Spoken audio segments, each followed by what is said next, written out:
సిద్దిపేట జిల్లా మర్కక్ మండలం అంగడి కిష్టాపూర్ గ్రామంలో వెలిసిన పురాతన ఆలయం శ్రీ ఉమామహేశ్వర ఆలయంలో బ్రహ్మోత్సవాలు అంగరంగ వైభవంగా నిర్వహించారు.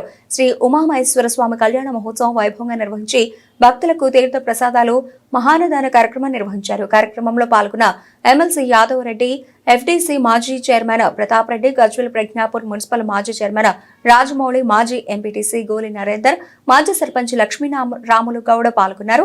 ఈ సందర్భంగా ఆలయ చైర్మన్ శ్రీనివాస్ మాట్లాడుతూ అందరికీ శ్రీ ఉమామహేశ్వర స్వామి అనుగ్రహం ఉండాలని మొక్కినట్లు తెలిపారు. దాదాపుగా కాకతీయుల కాలం నాటి ఆలయం ఇది. ఉమామహేశ్వరుని యొక్క ఆలయం. ఈ ఆలయంలో చాలా ప్రత్యేకత ఉంది. ఎక్కడ లేని విధంగా ఇక్కడ పంచలోహంతోని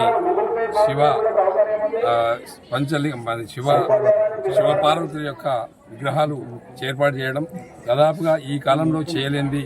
నాటి కాకతీయుల కాలంలో ఈ ఆలయం నిర్మాణం జరిగింది. మరి నాటి నుంచి నేటి వరకు కూడా పెద్ద ఎత్తున ఉమామహేశ్వరుల యొక్క కళ్యాణ ఉత్సవం ప్రతి ఏటా శివరాత్రి పండుగ తెల్లారి చేసుకోవడం చాలా సంప్రదాయంగా చేసుకుంటాం. దానికి మరి ఈ చుట్టుపక్కల ఉన్నటువంటి గ్రామాల ప్రజలందరూ, భక్తులందరూ, అదేవిధంగా గ్రామంలో ఒక ట్రస్ట్ ఏర్పాటు చేసి ఆ ట్రస్ట్లో కూడా దాదాపు 15 లక్షల రూపాయలు ఏర్పాటు చేసుకుని వచ్చే వడ్డీ ద్వారా ఇక్కడ వేద పండితుల యొక్క ఉచ్చారణ మధ్యన డైలీ పూజలు చేస్తూ ఉంటారు. చాలా సంతోషం. మరి ఇవాళ వేద పండితుల మధ్యన ఉమామహేశ్వరుల యొక్క కళ్యాణం తిలకించే సౌభాగ్యం మాకు కలిగింది. మరి వేద పండితులు మరి ఉచ్చారణ భాగంగా దాదాపు 2-3 గంటలు కళ్యాణాన్ని ఏర్పాటు చేయడం చాలా సంతోషం.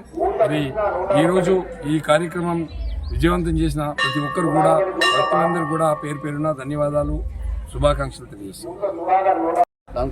మర్కక్ మండలంలోని అంగడి కిష్టాపూర్ గ్రామం ఉమామహేశ్వరి కళ్యాణోత్సవం ప్రతి సంవత్సరం జరిగినట్టు ఈరోజు కూడా శివరాత్రి మొదలుకొని ఒక 5 రోజులు జరుగుతుంది ఈ కార్యక్రమం. ఇక్కడ గత 50 సంవత్సరాల నుంచి 500 సంవత్సరాల నుంచి ఇది నిత్యం తప్పకుండా అందరూ గ్రామ పెద్దల సహకారంతో, దాతల సహకారంతో, పూజారుల సహకారంతో అంగరంగ వైభవంగా ప్రతి సంవత్సరం చేయడం జరుగుతుంది. చాలా సంతోషం. ఎందుకంటే ఇది ఒక 500 సంవత్సరాల క్రితం పూర్వం ఎవరు ఏర్పాటు చేసిన ఆలయం కాబట్టి ఇప్పటికి కూడా ఈ దేవుని యొక్క మహిమలు ఇక్కడ ప్రాంత ప్రజలకు తెలుసు. కాబట్టి ఒక ఈ 5 రోజులే కాదు, 365 రోజులు కూడా ఈ ఆలయానికి భక్తులు వచ్చి వాళ్ళ మొక్కులు తీర్చుకొని వాళ్ళ కోరికలు నెరవేర్చుకుంటున్నారు. చాలా సంతోషం. రాబోయే రోజుల్లో కూడా ఈ ఆలయ అభివృద్ధి అంచెలంచెలుగా ఇంకా ఎదిగి చుట్టుముట్టు గ్రామాలతోనే కాకుండా చుట్టుముట్టు జిల్లాలకు కూడా వ్యాపించి అక్కడ ప్రజలు కూడా ఇక్కడికి వచ్చి ఈ మొక్కులు చెల్లించుకొని లబ్ధి పొందాలని కోరుకుంటున్నాం. ఇక్కడ ఆలయ అర్చకులు కానీ, ఆలయ కమిటీ మెంబర్స్ కానీ, గ్రామ పెద్దలు కూడా కొన్ని సమస్యలు నా దృష్టికి తీసుకురావడం జరిగింది. తప్పనిసరి నేను ఒక స్థానిక నాయకునిగా, ఒక ప్రజాప్రతినిధిగా నా వంతు కృషి ఎంతో కొంత వాళ్ళకు ఈ ఆలయ అభివృద్ధి విషయంలో కానీ, ఈ గ్రామ అభివృద్ధి విషయంలో కానీ చేస్తా. తప్పనిసరి దేవుని ఆశీస్సులతోటి నేను చేస్తా అని తెలియజేస్తాను. పరాశ్లిష్టవృద్ధరాభ్యాం నగేంద్ర కన్యా వృషకేతనాభ్యాం నమో నమః శంకర పార్వతీభ్యాం.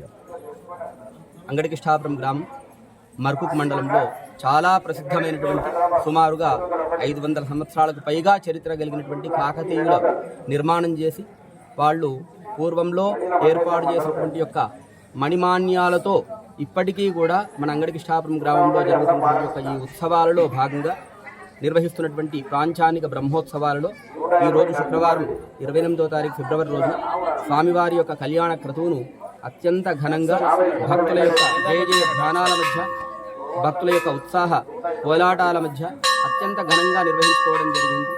ఆ స్వామివారు వేదిక పైన వేంచేసి భక్తులందరినీ కూడా అనుగ్రహిస్తూ తన యొక్క చిరు మందహాసాన్ని తెలియజేయడం కూడా జరిగింది. అర్చకులుగా మేము ప్రత్యక్షంగా దీన్ని ఈరోజు చూడడం జరిగింది. అదేవిధంగా ఈ పాంచానిక బ్రహ్మోత్సవాలలో ఎక్కడ మన ప్రాంతంలో, చుట్టుపక్కల ప్రాంతంలో ఎక్కడా కూడా లేని విధంగా భేరీ పూజ, బలిహరణము, ధ్వజారోహణము, అగ్నిగుండాలు, రథోత్సవము మొదలైనటువంటి పాంచానిక విధి విధానంలో కూర్చబడినటువంటి విధానం ఏదైతే ఉందో అదంతా కూడా ఇక్కడ ఇప్పటికీ కూడా నిర్వహిస్తూ ఉన్నాం. ఇది ఈ కాలంలో నిర్వహణ చాలా కష్టమైనటువంటిది, అంటే ఎంతో వ్యయ ప్రయాసలతో కూడినటువంటిది. కాబట్టి భక్తులందరినీ కూడా ఈ సందర్భంగా మరొక్కసారి కోరుతూ ఉన్నాను, స్వామివారి ఆలయాన్ని దర్శించండి, మీకు ఇతోధికంగా స్వామివారికి సహకరించండి, స్వామివారి యొక్క అనుగ్రహాన్ని అందరూ కూడా పొందండి. ఇక్కడికి వచ్చినటువంటి ప్రతి భక్తునికి కూడా ఒక విషయం మాత్రం విదితమే, ఎవరైతే ఇక్కడికి వచ్చి సేవ చేసుకుంటూ ఉన్నారో, ఎవరైతే మనస్ఫూర్తిగా ధర్మబద్ధంగా మెరుగుతూ ఉన్నారో వాళ్ళందరినీ స్వామివారు పరిపూర్ణంగా అనుగ్రహిస్తూ ఉన్నారు. దాంట్లో ఎటువంటి సంశయము లేదు. ఎందుకంటే అర్చకునిగా ప్రతి ఒక్కరు మాతో అతి దగ్గరగా సన్నిహితంగా మెరుగుతుంటారు, వాళ్ళ సాధక బాధకాలన్నీ చెప్తూ ఉంటారు. వచ్చినప్పుడు వాళ్ళ కోరికలు ఎట్లా నెరవేరుతున్నాయటువంటి కూడా ప్రతి సంవత్సరం మాకు తెలియజేస్తూ ఉంటారు. ప్రతి సంవత్సరం భక్తుల సంఖ్య గణనీయంగా పెరుగుతుంది తప్ప తగ్గడం లేదు. ఇది ఆ స్వామివారి యొక్క కరుణకు నిదర్శనం అని చెప్పుకోవచ్చు. అదేవిధంగా ఈ బ్రహ్మోత్సవాలలో రేపటి